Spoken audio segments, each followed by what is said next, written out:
Hindi issue ngayon ang flopping sa NBA ayon kay Kume Adam Silver.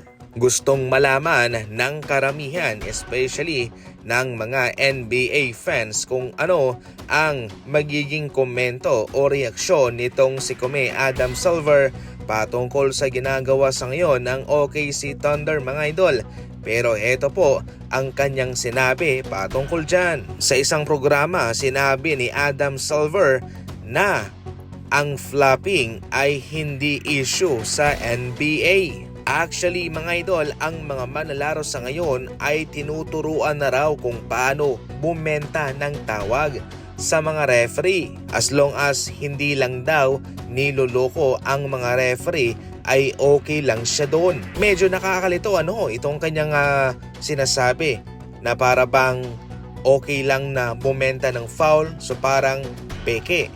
Pero as long as hindi lang daw niloloko ang mga referee, ay okay lang din naman daw siya. Ibig sabihin nun ay nakadepende sa mga manlalaro kung para bang lumalabas na yung galaw mo sa pag-sell ng contact ay para bang napaka-obvious na pinipiki, yun ang bawal. Pero kung napaka-smooth katulad ng ginagawa ng OKC Thunder, ay okay lang yun. Sa ngayon, ang pagbenta ng foul sa kalaban ay parte na ng laro.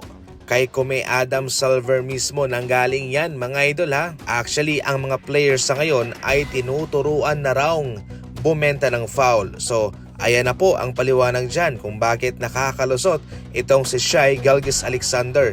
Hindi na agresibo ang NBA patungkol dyan.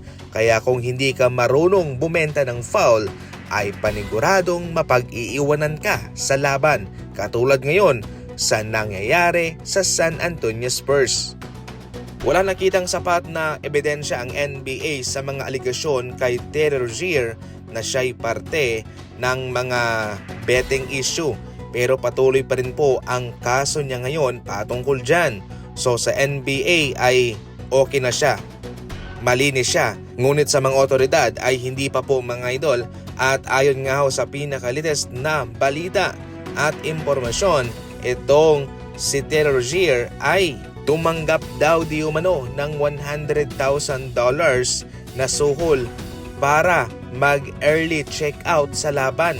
At yun daw ang tatayan ng mga umutos sa kanya para sila'y manalo, in which dininay naman kaagad ni Rozier, mga idol.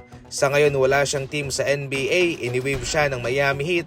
Ayaw kasi ng NBA teams na maugnay sa mga ganyan at kanilang pinoprotektahan ang reputasyon ng kanilang kupunan. So naapektuhan talaga dito itong si Rozier, mga idol. Definitely mukhang malabo na nga siyang makabalik sa NBA para maglaro. Maliban na lang kung malilinis talaga ng tuluyan ang kanyang pangalan. So as of now ay wala muna siyang team at magpapahinga itong si Rozier at kakaharapin niya ang mga reklamo laban sa kanya.